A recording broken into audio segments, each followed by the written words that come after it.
నమస్కారం కిరణ్ టీవీ భక్తి ప్రేక్షకులకి స్వాగతం. నేను మీ గాయత్రి. ప్రస్తుతం మనతో పాటు ఉన్నారు ఐకాన్ ఆస్ట్రాలజర్ గట్టుపల్లి సురేష్ బాబు గారు. గురుగారితో మాట్లాడదాం. నమస్కారం గురుగారు. జై శ్రీమన్నారాయణ. గురుగారు, ముందుగా శ్రీరామనవమి శుభాకాంక్షలు గురుగారు. మీకు మన ఛానల్ ప్రేక్షకులందరికీ కూడా మరొక మారి శ్రీరాముని నవమి శుభాకాంక్షలు. తప్పకుండా గురుగారు, అసలు శ్రీరామనవమి విశిష్టత ఏంటి గురుగారు? చాలా రాసులు అందరూ కూడా ఏదో ఒక ఏళ్ళనాటి శని, అర్ధాష్టమ శని, అష్టమ శని, ఈ శనులతో బాధపడుతూ ఉన్నారు. మళ్ళీ గ్రహాల ప్రభావం తొలగిపోవాలి అని అంటే, ఏదైనా చెడు గ్రహ ప్రభావం తొలగిపోవాలి అంటే అసలు ఏం చేయమంటారు? శ్రీరామనవమి రోజు పాటించాల్సిన విధి విధానాలు ఏంటి? పెళ్లి కాని వారు ఎలాంటి కార్యక్రమాలు చేసుకోవాలి, ఎలాంటి దాన ధర్మాలు చేసుకోవాలి, ఒకసారి తెలియజేయండి. ముఖ్యంగా ఈ శ్రీరామనవమి ఏదైతే ఉందో విరు రాష్ట్రాల్లోనే కాదు, యావత్ ప్రపంచ స్థాయి కూడా పెంచేటువంటిది మన ఐడియల్. ఎవరైతే రాములు వారు ఉన్నారో, సీతమ్మ వారు ఉన్నారో, లక్ష్మణ స్వామి ఉన్నారో, వీరంతా కూడా మన ప్రపంచానికి ఐడియల్. ఒక బంధానికి, బాంధవ్యానికి, అనురాగానికి, ఆప్యాయతకి ఎలా ఉండాలి, రిలేషన్ అంటే విలువలు, ముఖ్యంగా భార్యాభర్తలు ఎలా ఉండాలి అని వీళ్ళు అంటే ఒక భార్యాభర్తలే కాదండి, అన్న తమ్ములు ఎలా ఉండాలి, అవును, తండ్రి కొడుకులు ఎలా ఉండాలి, నిజంగా. సో ఒక భక్తి భావంతోనే కాదండి, మన ప్రపంచంలో ఉండేటువంటి బంధాలు, బాంధవ్యాలు, ఏవైతే అనురాగాలు, ఆప్యాయతలు ఉన్నాయో, కుళ్ళు కుతంత్రాలు లేకుండా మనస్ఫూర్తిగా ఎలా ఉండాలి, ప్రజల వద్ద నాయకుడు ఎలా ఉండాలి, ఇంట్లో భర్తగా ఎలా ఉండాలి, కొడుకుగా ఎలా ఉండాలి అనేటువంటి ఒక ఐడియల్ ఏదైతే ఉందో అది మన శ్రీరామచంద్రమూర్తి చేసినటువంటి ఘనకార్యం అని చెప్పొచ్చు, అది ఘనత్రం అని చెప్పొచ్చు, గొప్ప విశేషమైనటువంటి విశేషం అని చెప్పొచ్చు. అలాంటి సీతారాముని వారి యొక్క నవమి రోజున వారి యొక్క కళ్యాణం మహోత్సవం, అదే రోజున 14 సంవత్సరములు దాటి వచ్చిన తర్వాత, అంటే వారు అజ్ఞాతవాసం, అరణ్యవాసం దాటి వచ్చిన తర్వాత మరలా ఇదే ముహూర్తానికి వారు రాజ్యాన్ని వేలేటువంటి రాజ్యాధికారం కూడా పొంది ఉన్నారు. ఇది చాలా గొప్ప విశిష్టత అయినటువంటి గొప్ప విషయము. పట్టాభిషేకం కూడా అదే రోజు జరిగిందనమాట. అప్పటి వరకు కూడా పాదుకులు పట్టాభిషేకం చేసి పాదుకులు రాజ్యమేలాయి. అది గొప్ప విషయం అనమాట. అయితే ఈ యొక్క శ్రీరామనవమి వచ్చేసి మార్చి 27వ తారీఖున, చాలామంది కూడా 26 అనుకుంటున్నారు, కానీ సూర్యోదయానికి వచ్చేటువంటి తిథి ప్రకారంగా చేయాలి. అందులోనూ అతనికి లగ్నం వచ్చేసి అభిజిత్ లగ్నం అంటారు. మిట్ట మధ్యాహ్నము అభిజిత్ లగ్నం వస్తుంది. అభిజిత్ లగ్నంలో ఇక్కడ మనకి నవమి ఎప్పుడు ఉందనే చూసుకోవాలి. అభిజిత్ లగ్నం తర్వాత 26వ తారీఖు అయితే నవమి అనేది 2:40 మధ్యాహ్నం సమయంలో వచ్చింది. కానీ 26 తారీఖు అంటున్నారు కదా గురుగారు? అదేండి, 26వ తారీఖు మధ్యాహ్నం వచ్చింది నవమి. అందుకని చెప్పేసి అభిజిత్ లగ్నం 27 ఉంటుంది. కాబట్టి 27వ తారీఖు చేసుకోవడమే మనకి విశిష్టత, శ్రేష్టత. ఇంకొకటి ఏంటంటే, సూర్యోదయానికి వచ్చేటువంటి ఏదైతే ఉంటుందో ఆ తిథినే మనము చేసుకోవాలి ఎక్కువ శాతం అయితే. ఇంకా వారి ప్రాంతీయ ఆచార ప్రకారంగా చేసేటువంటి విధానంగా ఎట్లా ఉంటుందంటే అలా వాళ్ళు చేసుకుంటారు. కాకపోతే మనకి వచ్చేసప్పుడు మాత్రం 27 అని మనం చెప్పుకోవచ్చు. ఆలయాలు సైతం కూడా 27 నిర్వహిస్తున్నాయి కళ్యాణాలు. అయితే 26 చేసుకున్నా పెద్ద పోయేదైతే ఏం లేదు. స్వామివారు ఒకరోజు ముందే చేసుకున్నట్టు అవుతుంది అనమాట. అంతమించి నిత్య కళ్యాణం కూడా చేసుకోవచ్చు, ఇబ్బంది ఏం లేదు. శ్రీ వెంకటేశ్వర స్వామివారికి నిత్య కళ్యాణం ఉంది, లక్ష్మీనరసింహ స్వామివారికి నిత్య కళ్యాణం ఉంటుంది. అలానే కొన్ని ప్రాచీన ఆలయాల్లో ప్రతినిత్యం కూడా కళ్యాణం చేస్తూ ఉంటారు. అలానే స్వామివారి కళ్యాణం చేయడం గొప్ప విషయం, కానీ ఎప్పుడు చేసామనేది గొప్ప విషయం కాదు. అభిజిత్ లగ్నము నవమి రోజున జరుగుతుంది కాబట్టి ఆ నవమి వచ్చేసి 27వ తారీఖు పూర్తిగా సంపూర్ణంగా ఉంది. ఇక వారి ఆచార ప్రకారంగా అయితే వారు చేసుకోవచ్చు. ఇకపోతే కళ్యాణ మహోత్సవం అనేది మామూలుగా అయితే 5 రోజులు కన్నుల విందుగా చేసేటువంటిది కళ్యాణం. 5 రోజులు ఈ రోజులు పంచభూతాల సాక్షిగా చేసేటువంటి కళ్యాణం. కాకపోతే ఈ రోజు అలాగా ఈ మధ్యకాలంలో అలా చేసేదానికైతే అంత కనిపించట్లేదు. ఎవరి వారి బిజీ లైఫ్ అయిపోతూ ఉంది కాబట్టి ఇక కళ్యాణ మహోత్సవం అయితే భద్రాచలంలో చేస్తూ ఉంటారు, ఒంటిమిట్లో ఇప్పుడు చేరు, నెక్స్ట్ వచ్చేటువంటి మాసంలో చేస్తూ ఉంటారు. అలానే అన్ని ఆలయాల్లోనూ, ప్రతి ఊరిలోనూ, గ్రామంలోనూ అందరికీ కూడా కనువిందు చేసేటువంటి కళ్యాణ మహోత్సవం అయితే మాత్రం జరుగుతూ ఉంటుంది. ఇకపోతే ఈ శ్రీరామనవమికి ఏ రాశి వారు ఏ ఇబ్బందులు లేకుండా చేసుకునేటువంటి గ్రహరీత్యా చూసుకున్నట్టయితే కనుక, అయితే మనకి శ్రీరామనవమి ఏదైతే ఉందో ఇది చాలా గొప్ప విషయం, ప్రత్యేకమైనటువంటి విషయం అన్నమాట. ఎందుకు ఇంతగా చెప్తున్నాను మీకు అంటే, నవమి రోజున శ్రీరాముల వారి కళ్యాణం, పట్టాభిషేకం ఇవన్నీ ఒకటే ముహూర్తాన్ని జరగటం, పాదుకులు పట్టాభిషేకం చేసి పాదుకులు రాజ్యం వెళ్ళటం, ఇవన్నీ కూడా ఇప్పటికీ మనం మాట్లాడుకుంటున్నామంటే, ఎన్నో తరాల తర్వాత కూడా మనం మాట్లాడుకుంటున్నామంటే ఆ ఒక ప్రత్యేకత మన ప్రతి కుటుంబంలోనూ ఉండేటువంటి ఆప్యాయతలు, అనురాగాలు అన్నీ ఉంటాయి. గురుగారు, పెళ్లి కాని అమ్మాయి కానివ్వండి, అబ్బాయి కానివ్వండి, ఇప్పుడు వచ్చి శ్రీరామనవమి రోజు పాటించాల్సిన విధి విధానాలు ఏమైనా ఉంటాయంటారా? ఖచ్చితంగా అండి. ముందు ముఖ్యంగా ప్రతి ఒక్కరికి కూడా తెలియజేయగలిగింది ఏంటంటే, కళ్యాణ మహోత్సవం అనుకున్నప్పటి నుంచి కూడా నాన్ వెజ్ భుజించకపోవడం మంచిది. ఇంకా కొంతమంది ఉంటుంటారండి, నోము నోచుకుంటారు. కళ్యాణానికి సీతారాముల వారి కళ్యాణానికి చెప్పులు వేసుకోకుండా ఒంటిపూట తింటూ, ఎప్పటి నుంచి తెలుసండి, యుగాది నుంచి కూడా 9 రోజుల పాటు ఏకధాటిగా 9 రోజుల పాటు చేసేటువంటి కళ్యాణ మహోత్సవానికి తోరణాలు అనేది ఉగాది రోజే కడతారు.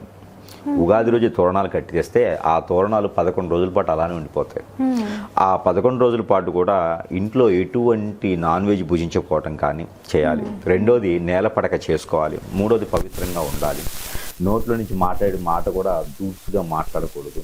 ఇలాగా దేవుని ధ్యానంలో ఉంటూ జపం చేసుకుంటూ, ఏదో ఒక గ్రహానికి జపం చేసుకుంటూ, ఏదో ఒక దానం ధర్మాలు చేసుకుంటూ ఉంటే ఆ స్వామివారికి కృపా కటాక్షాలు కూడా మన మీద వెదజల్లుతూ ఉంటే, మనలో ఉన్నటువంటి కామక్రోధాలే కాదండి, మనలో ఉన్నటువంటి చెడు తత్వాన్ని కూడా, మనలో ఉన్నటువంటి గ్రహరీత్యా దోషాలు కూడా, ఇవన్నీ కూడా చిటికలో పటాపంచలేకపోతాయి. సీతారామ కళ్యాణం అంత మహోత్సవమైనది. దానికి అటెండ్ అవుతే అలా 11 రోజులు చేస్తే, అలాగే ఈ రోజుల్లో చేసేటువంటి ఓపిక ఎవరికి లేదు. ఇంట్లో కళ్యాణమే గంటలు అయిపోతూ ఉంది, ఈవెంట్ ఆర్గనైజర్స్లో. అలాంటిది స్వామివారి కళ్యాణం 11 రోజుల పాటు అంటే వచ్చేస్తారు. అట్లీస్ట్ 5 రోజులు చేసేటువంటి ఇది కూడా ఎవరికి లేదు. అయితే ఇక ఈ స్వామివారి కళ్యాణానికి ఇప్పుడున్నటువంటి గ్రహరీత్య ప్రకారంగా అయితే 12 రాసుల వారు ఉన్నారు. వీరికి యుగాది తర్వాత ఏదో జాతకాలు మారిపోతాయి, యుగాలు మారిపోతాయి, గ్రహాలన్నీ సానుకూలంగా అయిపోతాయి, నేను ఇక ఉన్నతమైన శిఖరానికి పాకిస్తాన్లో యుద్ధం ఆపేస్తాను, ఇరాన్లో యుద్ధం ఆపేస్తాను అనేటానికి అది ఏమీ అవసరం లేదు.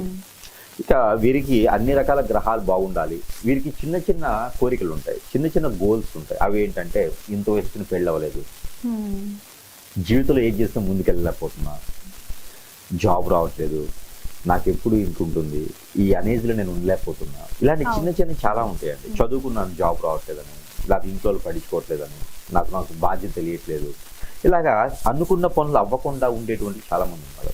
ఇవన్నీ కూడా ముఖ్యంగా మనిషిలో కావాల్సింది ఏంటంటే, మనలో మనకి కాన్ఫిడెన్స్ కావాలి, ఆత్మధైర్యం. ఇవి లేకపోతే మనం ముందుకెళ్ళలేము. అలాంటిది ఈ శ్రీరామనవమి అనేది మనకు ఒక అదృష్టాన్ని ఇస్తుంది. మార్చి 26, 27 తారీఖు చేస్తున్నటువంటి శ్రీరామనవమికి అంటే 2 డేట్లు చెప్పాల్సి వస్తుంది. అవును, నిజమే. 26 చెప్పాల్సి వస్తుంది, 27 కూడా చెప్పాల్సి వస్తుంది. ఎందుకంటే ఇప్పుడు ఎవరు ఎందుకు ఎట్లా చేస్తున్నారో తెలియట్లేదు, కానీ వాళ్ళని మనము ఇబ్బంది పెట్టినట్టు ఉండకూడదు కదా. అందుకని వారి సిద్ధాంత ప్రకారం చేసుకోవచ్చు. కానీ ఇంకా ఓపిక ఉంటే నిత్య కళ్యాణం చేసుకున్న అభ్యంతరం లేదు. అయితే కనుక ఈ 26, 27 తారీఖు మార్చి మాసం 2026 సంవత్సరంలో జరిపేటువంటి శ్రీరాముల నవమి ఏదైతే ఉందో, సీతమ్మవారి సమేతంగా జరిగేటువంటి నవమి ఏదైతే ఉందో కళ్యాణం, ఆ కళ్యాణ మహోత్సవానికి 12 రాసుల వారు కొన్ని దానాలు కానీ కొన్ని నైవేద్యాలు కానీ పెట్టడం ద్వారా వారిలో ఉన్నటువంటి క్రామక్రోధాలు తరించుకుపోతూ వారు అనుకున్నటువంటి పనులు ముందుకు వెళ్ళడానికైతే సకాలంగా సానుకూలంగా ఉంటుంది. అవి ఏమిటంటే, మొదటిగా మేషరాశి. మేషరాశి వారికి ఈ యొక్క శని భగవానికి అశుభ దృష్టి అయితే కొంతమేర ఉంటుంది. 12వ స్థానంలో శని ఉన్నాడు కాబట్టి ఆరోగ్య సమస్యలు కొంతమేర కనిపిస్తున్నాయి. ఆ ఆరోగ్య సమస్యలు రాకుండా ఉండాలంటే ఈ స్వామివారికి కళ్యాణ మహోత్సవంలో ఇచ్చేటువంటి పానకం, ఈ పానకంలో వేసేటువంటి ద్రవ్యాల్లో ఒకటైనటువంటిది బెల్లం. ఆ బెల్లము వారి సమీప దూరంలో ఉన్నటువంటి శ్రీరామనవమి కళ్యాణ మహోత్సవానికి ఈ బెల్లం దానం చేయాలి. ఇంత అంత అనేది ఏం లేదు. స్వామివారికి నమస్కారం చేసుకుని బెల్లం దానం చేస్తే వీరికి ఉన్నటువంటి శని భగవాని అశుభ దృష్టి కొంతమేర తగ్గుతుంది. వృషభ రాశి వారికి అనుకున్న పనులు ముందుకెళ్లకుండా నరదిష్టి నరఘోష ఎక్కువగా ఉంటుంది. వారికి యుగాది నుంచే గ్రహాలు మారవు. ఆ రోజు చెప్పుకునేటువంటి ఆచారం, ఆ రోజున పంచాంగ శ్రావణం చెప్పుకోవటం ఎందుకు అంటే, ఈ సంవత్సరం మొత్తం గ్రహచరిత్ర ఎలా ఉంటుంది దానికి తగ్గట్టుగా వీరు మలుచుకునేందుకు మాత్రమే యుగాదికి ఆచారం తప్పితే గ్రహాలు మారవు. అందరూ జాగ్రత్తలు తీసుకోవాలి. అంతేగాని ఈ రోజుల్లో పని ఏదైనా ముందుకెళ్ళాలంటే యూట్యూబ్ ఆన్ చేసి ఏదో దరిద్ర గురువు వస్తూ ఉంటాడు, ఈ గురువు ఇది చెప్పాడు, ఈ గురువు ఇది చెప్పాడు, దాన్ని బట్టి చేయాలి. అట్లా కాదు. ఒకప్పుడు ఏమయ్యేదంటే యుగాదిలప్పుడే అందరూ కూడా కూడబడుకుని కూర్చొని ఆ పంచాంగ శ్రావణం వినడం ద్వారా గ్రహాలు ఆ రోజుతో మారుతాయి అని కాదు. ఆ రోజు నుంచి సంవత్సరం పొడుగుతో మనం చేయాల్సినటువంటి పనులు, తీసుకోవాల్సిన జాగ్రత్తలు మనం తెలుసుకొని ఆ ప్రకారంగా మనం ముందుకు వెళ్ళడానికి మాత్రమే. ఉగాది అంటే అదే, కానీ ఉగాది నుంచి జాతకాలు మారవు, అది గుర్తుపెట్టుకోవాలి అందరూ. ఇకపోతే అలాంటి కోరికలు ఉండేవారికి, నరదిష్టి నరఘోష బాగా ఎక్కువ ఉండేవారికి, వృషభ రాశి వారికి అయితే కనుక ఈ ఉగాదికి కాదు, ఇది మనకి శ్రీరామనవమికి అయితే కనుక, ఇది 26, 27వ తారీఖు వచ్చేటువంటి శ్రీరామనవమికి కనుక వడపప్పు పానకం పెడతారు స్వామివారికి. అందులో పెసరపప్పు, చాయ్ పప్పు అంటారు, అవి ముందు రోజు నానపెట్టేసి ఆ వడపప్పుని కనుక స్వామివారికి నైవేద్యంగా సమర్పించినట్టయితే వీరికి ఉన్నటువంటి దిష్టి దోషాలు అన్నీ కూడా ఇలా చిటికలో పటాపంచలైపోతాయి. దాంట్లో బెల్లం చూర ఉంటుంది, ముక్కలు, ఆ ముక్కలు కలిపేసి స్వామివారికి నైవేద్యం పెట్టాలి. ఇకపోతే మిథున రాశి, మిథున రాశి వారికి స్వస్థానంలో గురువు ఉన్నారు. అలానే ఇక్కడ చూసుకున్నట్టయితే కనుక 10వ స్థానంలో శని ఉన్నాడు, 9వ స్థానంలో రాహు ఉన్నాడు. ఈ గ్రహరీత్యా చూసుకున్నట్టయితే కనుక వీరికి ఏదైనా పని చేయాలంటే తొందరపాటు నిర్ణయాలు తీసుకోవడం, ఒక్కడి నుంచి మాట పట్టడం లాంటివి ఎక్కువగా కనిపిస్తుంది ఈ సంవత్సరం. కాబట్టి వారు ఈ యొక్క శ్రీరామనవమికి అయితే కనుక అక్షంతలు ఉంటాయి, ఎల్లో కలర్లో ఉంటాయి. పసుపు కొంచెం కలపాలి, గంధం కొంచెం కలపాలి, అక్షంతలు గంధం కొంచెం కలపాలి, ముత్యాలు కొన్ని కలపాలి, దాంట్లోని ఆవు నెయ్యిని కొంచెం కలపాలి. ఈ అక్షంతలు తీసుకెళ్లి స్వామివారికి ఇవ్వాలి. తరంబరాల కింద వాడుకునే దానికి అక్షంతలు తరంబరాల కింద వాడుకుంటారు. ఆ తరంబరాలు కనుక స్వామివారికి సమర్పించుకోవాలి. మినిమం అంటే ముత్యాలంటే కూడా రేట్ ఎక్కువగా ఉంటుంది, ఆ స్వామివారి తరంబరాల కంటే తక్కువ రేటు ఉంటాయి ముత్యాలు. అవన్నీ తీసుకెళ్ళి, అంటే వైట్గా ఉంటాయి, అలా వైట్వే ఇవ్వాలి. వైట్ ముత్యాలతో పాటు ఎల్లో కలర్ ఉండేటువంటి తరంబరాలు, ఓకే గురుగారు, ఆ రకంగా తీసుకెళ్లి ఎన్నెన్ని వచ్చి మినిమం 1 కిలో బియ్యాన్ని కలిపితే సరిపోతుంది. అవి ఇరువురు కూడా భార్యాభర్తలు తలల మీద పోసుకునేందుకు, తరంబర ధారణ చేసుకునేందుకు ఆ తరంబరాలను కనుక మిథున రాశి వారు సమర్పించినట్టయితే కనుక వారికి ఉన్నటువంటి స్ట్రెస్, ఆరోగ్య సమస్య, ఆర్థిక సమస్య, అలానే ఏదైతే అనుకుంటామో ఉన్నత శిఖరానికి వెళ్ళాలని అనుకునేటువంటి విఘ్నాలు పడుతూ ఉంటాయి, ఆ విఘ్నాలు కూడా తొలగిపోతూ ఉంటాయి. కాబట్టి ఇలాగా స్వామివారికి, అక్కడ అమ్మవారికి కనుక ఈ అక్షంతల ధారణ అనేది చేసుకుని వారికి నైవేద్యం అనేది సమర్పించుకోవాలి. గురుగారు, మళ్ళీ మిథున రాశి వారు ఒక్కరే చేసుకోవచ్చు అంటారా? వేరే రాశులకు కూడా ఇలాంటి దానాలు ఇవ్వాలి అని కోరిక ఉంటుంది కదా, వాళ్ళు కూడా చేసుకోవచ్చు? ఎవరైనా చేసుకోవచ్చు, కానీ ఏ రాశి వారు ఏ చేయడం అనేది గొప్ప విషయం. ఇప్పుడు ఊరకనే అపాత్ర దానం మంచిది కాదు కదా, అపాత్ర దానం మంచిది కాదు కదా. అంటే ఎట్లా ఇవ్వాలనుకుంటాం, అందులో ఏదో ఒక వస్తువు ఇవి ఇచ్చే కన్నా ఏ వస్తువు ఇవ్వడం ద్వారా మనకు మంచి కలిసి వస్తుంది. ఇది అలానే కర్కాటక రాశి వారికి 12వ స్థానంలో గురువు ఉన్నాడు. అంటే ఎడ్యుకేషన్ పరంగా కొంచెం ఇబ్బందులు ఉన్నాయి. ఆగస్టు వరకు కూడా అలాంటి ఇబ్బందులే కనిపిస్తూ ఉన్నాయి. చదువుకుంటాం, మర్చిపోతూ ఉంటారు, బద్ధకం ఎక్కువగా ఉంటుంటుంది. అలానే 2వ స్థానంలో కేతు ఉన్నాడు. కేతు ఉండడం వల్ల కూడా కొంచెం సమస్యలు ఎక్కువ కనిపిస్తూ ఉంటాయి. తొందరపాటు నిర్ణయాలు కావచ్చు, ఎక్కడేసం గొంగడెక్కడ కావచ్చు, ఆరోగ్యం సహకరించిపోతాం, ఆస్మా లాంటి ప్రాబ్లమ్స్ రావడం, ఇలాంటివి కనిపిస్తూ ఉంటాయి ఈ సంవత్సరం కూడా. అలాంటిది మన దగ్గరికి దరి చేయకుండా ఉండాలి అంటే కనుక ఎండు కొబ్బరి ఉంటుంది. ఈ ఎండు కొబ్బరి తీసుకొని చిన్న చిన్న ముక్కలు చేయాలి. అలానే వారు ఏదైనా చక్కెర పొంగల్ కూడా చేసుకోవచ్చు. ఈ ఎండు కొబ్బరిని పానకంలో కానీ లేదంటే వడపప్పులో కానీ కలిపివేయాలి. పచ్చి కొబ్బరిని, ఎండు కొబ్బరిని ముక్కలు చేసి ఆ ప్రసాదం, ఆ నైవేద్యాన్ని స్వామివారికి సమర్పించుకోవాలి. ఎండు కొబ్బరితో కూడినటువంటి నైవేద్యం. ఇక నువ్వులు వేసినటువంటి చలిబిడి కూడా స్వామివారికి నైవేద్యంగా సమర్పించుకోవచ్చు కర్కాటక రాశి వారు. ఇక సింహరాశి వారికి అనుకున్న పనులు ముందుకెళ్ళకపోవడమే కాకుండా బాధ్యత అంతా కూడా తీర్చలేకపోతున్నా తన మీద తానికి నమ్మకం అనేది సడలిస్తూ ఉంటుందన్నమాట. ఈ నమ్మకం సడలించకుండా తన పని తాను చేసుకుంటూ వెళ్ళి ఎప్పటి నుంచో కోరికలు ఉంటాయి. ఇల్లు కొనాలి, అలానే గృహప్రవేశం చేసుకోవాలి, నాకు సొంత ఇల్లు కావాలి, ఈ గ్రహాలన్నీ కూడా సానుకూలంగా ఉండాలి, వారు ఏదైనా ఆర్గనైజ్ చేయగలుగుతారు. అలాంటి ఆర్గనైజర్లు నేను ముందుకు వెళ్ళలేకపోతున్నాను. నరదీష్ నరఘోష, భార్యాభర్తల మధ్య గొడవలు, కుటుంబం అంతా వీరి మీద ఆధారపడటము, ఇలాంటివి చాలా ఉంటాయి. వీరికి ఆ బాధ్యత తీర్చుకోలేకుండా జాబులు వెసులుబాటు కావాలి. ఇలాగ కోరికలు ఉన్న వాళ్ళకి నరదిష్టి, అలానే ఈ యొక్క శని భగవాన్ అశుభ దృష్టి ఉంది కాబట్టి అవి తొలగేందుకు వీరు చిన్న చిన్న పరిహారం చేసుకోవచ్చు. అది ఏమిటంటే సింహరాశి కాబట్టి వీరు పాల తాలికలు స్వామివారికి నైవేద్యం పెట్టవచ్చు. పొట్టు వస్త్రాలు కూడా స్వామివారికి పెట్టవచ్చు. స్వామివారికి పొట్టు వస్త్రాలు ఖచ్చితంగా సమర్పించుకోవచ్చు. దాని ద్వారా వీరికి అనేక రకాల సౌభాగ్యం లభ్యపడుతూ ఉంది. సీతమ్మ వారికి సమర్పించుకోవచ్చు, శ్రీరాముని వారికి సమర్పించుకోవచ్చు. పొట్టు వస్త్రాలు వీరు ధారణ చేసుకుంటే చాలా మంచి. ధారణ అంటే వీరు కట్టుకోవడం కాదు, ఇవ్వడం ద్వారా వీరికి మంచి జరుగుతూ ఉంది. ఇక కన్యారాశి, ఈ కన్యారాశి వారికి ఫేస్ అట్రాక్షన్ వలన, అందరిని ఆకట్టుకున్న తత్వం వలన, మాటలతోనే బురిడి కొట్టించేసి మాటలతోనే డబ్బు సంపాదించే విధంగా ఎదుటి వారికి సహాయం చేయాలని 10 మంది నోళ్ళలో నానుకుంటూ నరదిష్టి ప్రభావానికి గురవుతుంటారు. వీళ్ళేదో 10 మందిలో ఏదో సంపాదించిన సంపాదించినట్టే ఉంటారు. చివరికి సాయంత్రానికి ఇంటికి ఏముండదు, చేతులన్నీ ఖాళీ చేతులు తెలుతూ ఉంటారు. కానీ జనాల మధ్యలో అయితే మాత్రం కోట్ల రూపాయలు సంపాదిస్తున్నారని చెప్పేసి అనే పేరు ఉంటుంది అనమాట. శత్రువులు, కనపడిన శత్రువులు చాలా మంది ఉంటారు. అనుకున్న పనులు ముందుకెళ్ళవు, కాళ్ళు గడపలు దాటుతూ కోరికలు కొండలు దాటుతూ ఉంటాయి. పెట్టుబడి లేకుండా వ్యాపారాలు చేద్దాం అనుకుంటా ఉంటారు. మంచివారు, కాకపోతే వారికి కలిసి వచ్చేటువంటి యోగ్యత ఇప్పుడు కనిపించట్లేదు ఆగస్టు వరకు. కాబట్టి వాళ్ళకు కూడా బాగుండాలి కదా. ఇక కన్యారాశి వారు ఈ వచ్చేది ఇక 26-27 తారీఖు మార్చి మాసంలో వచ్చేటువంటి 2020 సంవత్సరం వచ్చేటువంటి శ్రీరామనవమి ఏదైతే ఉందో, ఈ నవమి రోజున కనుక వారు ఏదైనా పీటలు ఉంటాయి, స్వామివారికి అమ్మవారికి పీటలు వేస్తారు. ఈ పీటలు వేసేది వారు సమర్పించుకున్నట్టయితే కనుక వారు స్థిరస్థాయిగా ఏదనుకుంటారో దాని మీద ఖచ్చితంగా పీట మీద కూర్చున్నటువంటి అధికారాలు అయితే పీటలు ఇచ్చారు. దానం అని కాదు, స్వామివారికి పీటలు ఇచ్చారు. ఆ కళ్యాణ మహోత్సవంలో పీటలు వాడుతూ ఉంటారు. ఆ పీటలు కానీ చాపలు కానీ మ్యాట్స్ ఉంటాయి కదా, అవన్నీ కూడా స్వామివారికి సంబంధించిన వీరు దానం వేస్తే చాలా మంచిది. ఇక తులారాశి, ఈ తులారాశి వారికి అయితే కనుక ఏకంగా విగ్రహాలు ఇస్తే చాలా మంచిది. ఆ స్వామివారి అమ్మవారి యొక్క రూపంతో ఉన్నటువంటి విగ్రహాలు, ఆ విగ్రహాలు ఇవ్వడంతో వీరు అనుకున్న పనులు ముందుకు వెళ్ళడం కానీ, వీరు చేసే దాన ధర్మాలకి ఎంత ఆస్తి ఉన్నా కూడా కొండలా కరిగిపోతూ ఉంటుంది. ఆ ఆస్తి కరిగిపోయేదానికి వీరు నోట్లోంచి మాట్లాడలేరు. వీరిది పునర్జన్మ ఉండడం చాలా కష్టం తులారాశి వారికి. ఈ జన్మలోనే అన్ని చేసుకుని వెళ్ళిపోవాలి. వాళ్ళది మోక్ష జన్మ అంటారు. తులారాశిలో పుట్టిన వారికి మోక్ష జన్మ. కాబట్టి ఆ జన్మ సంపూర్ణంగా సకాలంలో అయిపోవాలి అనుకుంటే కనుక ఈ యొక్క సంవత్సరంలో 2026 సంవత్సరం మార్చి 26-27 తారీఖు వచ్చేటువంటి శ్రీరామనవమి రోజున వారు అన్ని రకాలుగా ముందుకెళ్లేదానికి, ఎదుటి వారికి సహాయం చేయడానికైనా వీరు సంపాదించుకోవాలి. ఆ సంపాదన పరంగా ముందుకెళ్లేదానికైతే మాత్రము ఖచ్చితంగా అనుకున్న పనులు ముందుకు వెళ్ళాలి. ఆస్తులు, పూర్వీకుల ఆస్తులు కానీ ఏదైనా వీలునామాలు కానీ దొరికేసి వీరు ఒక స్థాయిలో ఉండాలి, స్థిరస్థాయిగా నిలిచిపోవాలనుకుంటే కనుక వీరు ఆ స్వామి వారికి ఉత్తరీయం ఉంటుంది అనమాట. అంటే మనకి జంజంలా ఉంటుంది ఉత్తరీయం, బొటువా కంకును అంటారు. ఆ జంజములు కనుక స్వామివారికి ఇవి ఉంటాయి కదా, దీన్ని ఏమంటారంటే మాసికం. అలానే ఒక మాస్కం కానీ పాపిడి బిళ్ళ కానీ ఇలాంటి స్వామివారికి గాజులు కానీ, అమ్మవారికి సీతమ్మవారికి గాజులు కానీ ఇలా అలంకరణకు సంబంధించినటువంటివి. అలానే సింధూరం, మనకి కాటుక, ఇది మనకి బొట్టు పెట్టుకునేటువంటి మనకి ఏమంటే తిలకం, కస్తూరి తిలకం అంటారు. ఆ కస్తూరి తిలకం లాంటివి, అమ్మవారికి వచ్చేసేమో గాజులు లాంటివి, పాపిడి బిళ్ళ లాంటివి, ఇలాంటివి గనక అమ్మవారికి స్వామివారికి దానం చేయడంతో వారికి అనుకున్నటువంటి కార్యాలే కాదండి, కార్యాచరణ కూడా మొదలవుతుంది. అలానే వృశ్చిక రాశి, ఈ వృశ్చిక రాశి వారికి అయితే కనుక ఇప్పుడున్నటువంటి గ్రహస్థితి ప్రకారంగా అయితే అనుకున్న పనులు ముందుకు వెళ్ళవు. బుధ భగవానుడు ఇబ్బంది పడుతూ ఉన్నారు ప్రజెంట్గా. దానివల్ల పంట భూములు కానివ్వండి, అనుకున్న పనులు ముందుకెళ్ళిపోవటం, స్ట్రెస్ అవ్వటము, అన్ని అప్పుల మీద పడిపోవటము, లేకపోతే వీరు అప్పు ఇచ్చిన దగ్గర రాకపోవటము, ఫైనాన్షియల్గా ఇబ్బంది పడుతూ ఉన్నారు.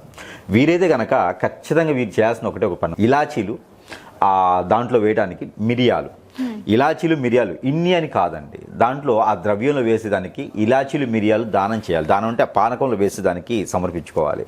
ఇలా చేసినట్టయితే వీరికి అనుకున్నటువంటి కార్యాలు ముందుకెళ్ళటమే కాదండి, వీరి మీద ఏదైనా చెడు క్రియ జరిగినా, భార్యాభర్తల మధ్య నెడపాటు వచ్చినా ఇవన్నీ కూడా సానుకూలంగా ముందుకు వెళ్తాయి.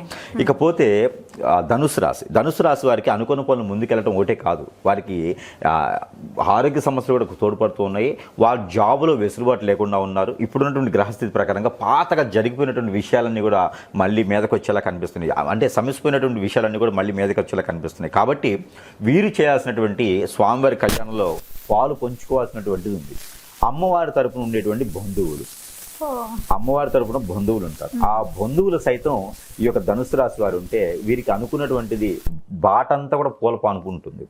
కోర్టు విషయాలు కానీ, భార్యాభర్తల మధ్య గొడవ కానీ, వీరి మీద ఉండే స్ట్రెస్ కానీ, అందరూ వీరిని చెడు అనుకోవటం కానీ, వీరు అనుకున్న పనులు ముందుకెళ్ళిపోవటం కానీ, ఇవన్నీ కూడా సకాలంలో సమకూర్తగలిగితే ఎంతమంది బంధుమిత్రులు ఉన్నా కూడా ఒంటరైపోతూ ఉంటారు అప్పుడప్పుడు. అవన్నీ కూడా సకాలంలో వెళ్ళిపోతుంటాయి. ఇక వీరు దానమే చేయాలనుకుంటే కనుక జీలకర్ర బెల్లం, ఈ జీలకర్ర బెల్లం స్వామివారి యొక్క కళ్యాణ మహోత్సవానికి వీరు గనక జీలకర్ర బెల్లం ఆ స్వామివారికి ఇచ్చినట్టయితే కనుక ఖచ్చితంగా వీరు అనుకున్నటువంటి స్థాయిలో స్థిరస్థాయిగా వెళ్ళేలాగా స్టాచ్యూలాగా మిగిలిపోతూ ఉంటారు.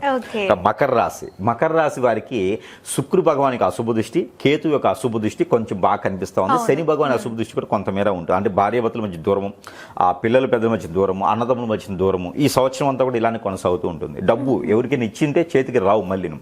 అలానే వీరు తీసుకున్నా ఇవ్వలేని పరిస్థితి, వ్యాపారంలో నష్టాలు రావటము, అందరి నుంచి మందనాలు పట్టము, ఇలాంటివి ఉంటాయి మకర రాశి వారికి. వారికి ఇబ్బంది లేకుండా ఉండాలంటే కనుక స్వామివారి కళ్యాణ మహోత్సవంలో కనుక ఇసిరికర్రలు, అలానే మామిడి పళ్ళు ఇవి కనుక ఆ స్వామివారికి నైవేద్యం పెట్టాలి. ఇసినకర్రలు, మామిడి పళ్ళు. ఈ మామిడి పళ్ళు కూడా మోదుగాకులో కానీ బాదం ఆకులో కానీ పెట్టేసి స్వామివారికి నైవేద్యం ఇవ్వాలి. దీంతో పాటు ఈ యొక్క చక్కెర పొంగలు కానీ లేకపోతే చలివిడి అరిసెలు కానీ స్వామివారికి నైవేద్యం పెట్టాలి. ఈ నైవేద్యాన్ని ఎంతో మందికి పాలు పంచుకోవచ్చు. ఇది మకర రాశి వారు చేయాలి. ఇక కుంభరాశి, ఈ కుంభరాశి వారికి అయితే ఏకంగా కుంభంగానే ఉంటుంది. వీరు అనుకున్న పనులు ముందుకెళ్ళవు. రెండో స్థానంలో ఉన్నటువంటి శని కావచ్చు, స్వస్థానం వచ్చే రాహు కావచ్చు. రెండో స్థానంలో ఉన్నటువంటి శని ఏమో కాళ్ళకి బంధన వేస్తుంటాడు, శని ఒకటి కాళ్ళకి బంధన వేస్తూ ఉంటాడు. అలానే స్వస్థానంలో ఉన్నటువంటి రాహు ఇతను ఏం చేస్తుంటాడు, తొందరపాటు నిర్ణయాలు చేస్తాడు. కాళ్ళకేమో దారం కడతాడు శని, కాళ్ళకి దారం కట్టాడు శని కడితే రాహు ఏం చేస్తాడు, ముందుకు పరిగెత్తమని చెబుతాడు. పరిగెత్తగానే మోకాళ్ళు పడికి మోకాళ్ళ మేము జబ్బలు తగులుతాయి అనమాట. అంటే పరిగెత్తాలని ప్రయత్నం చేస్తే బోళ్ళ పడతారు. బోళ్ళ పడ్డప్పుడు ఏమవుతుంది, వాళ్ళకి గడ్డం తగులుతుంది, తల తగులుతుంది, ముక్కు తగులుతుంది, మోకాళ్ళు పగులుతాయి. కాబట్టి వారికి అనుకున్న పనులు ముందుకు వెళ్లకుండా ఉండాలి. కాబట్టి అనుకున్న పనులు ముందుకు వెళ్ళట్లేదు. కాబట్టి ఎంత సంపాదించినా సాయంత్రానికి ఇంటికి ఏం వెళ్ళట్లేదు. మాట వీళ్ళే పడతారు, బాధ్యత వీళ్ళు తీసుకుంటారు. ఎన్నో రకాలైనటువంటి బాధ్యతలు అంటే వీరికి ఏ పనైనా చేయగలుగుతారు మహాత్ములు. ఈ కుంభరాశి వారికి ఓర్పు, ఓపిక, సహనం అన్నీ ఎక్కువే. కాబట్టి వీరు చేయాల్సింది ఆ కళ్యాణ మహోత్సవం మొత్తము ఏర్పాట్లు చేయటము, వచ్చేవారికి భోజన ఏర్పాట్లు చేయటము. డబ్బు ఉంది అనుకోండి, భోజన సామాగ్రి కొనాలి. డబ్బు లేదు అనుకోండి, ఏర్పాట్లు చేయాలి. మెయింటెనెన్స్, ఆ మెయింటెనెన్స్ చేయడంలో వీరికి ప్రాసిద్ధి. ఇక వీరు ఏదోటి స్వామివారికి మేము కూడా సమర్పించుకోవాలంటే వెజిటేబుల్స్ భోజనంలో పెడతారు కదా, ఆ భోజనానికి సంబంధించిన వెజిటేబుల్స్, కందిపప్పు, ఇవి కనుక వీరు ఇస్తే వీరు కూడా అనుకున్నటువంటి స్థాయికి వెళ్ళేలా ఉంటుంది. ఇక మీనరాశి, ఈ మీనరాశి వారు ఈ యొక్క కళ్యాణ మహోత్సవానికి, స్వామివారి కళ్యాణ మహోత్సవానికి కనుక వీరు సమర్పించుకోవాల్సిందంటే మంచినీళ్ళు, వాటర్ చాలు. ఇక వాటర్ సమర్పించుకుంటే వీరికి ఎన్ని రకాల దోషాలను తొలగిపోతూ ఉంటాయి. ఎందుకంటే శని భగవానుడు ఎవరికి లొంగుతాడంటే వాటర్. అలానే వీరి రాశి జలతత్వం, వాటర్.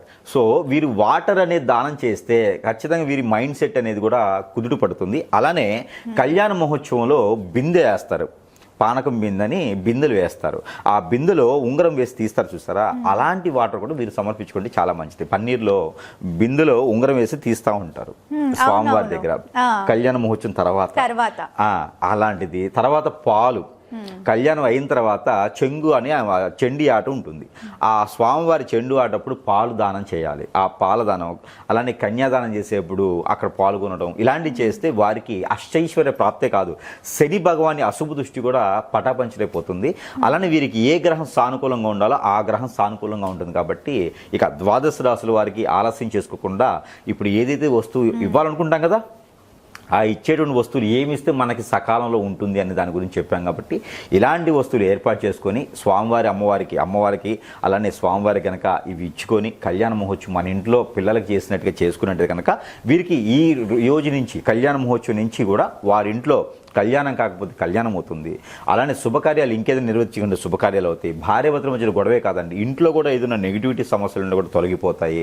ఎన్నో రకాలైనటువంటి సమస్యకి పరిష్కారం మార్గం ఏంటంటే స్వామివారి కళ్యాణం.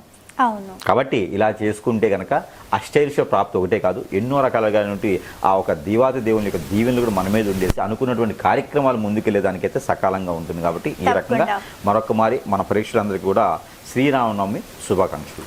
తప్పకుండా గురుగారు, శ్రీరామనవమి యొక్క విశిష్టత, ఏ రాశుల వారికి ఎలాంటి గ్రహ ప్రభావం ఉంది, వాటి నుంచి బయటపడే పరిష్కారాలు ఎంతో చక్కగా తెలియజేసినందుకు ధన్యవాదాలు. చూసారు కదా, మా వీడియో తప్పకుండా మీకు నచ్చిందని అనుకుంటున్నాను. అలా అయితే లైక్ చేయండి, షేర్ చేయండి. మరిన్ని ఇలాంటి ఇంట్రెస్టింగ్ వీడియోస్ కోసం మా ఛానల్ని సబ్స్క్రైబ్ చేసుకోండి. ధన్యవాదాలు.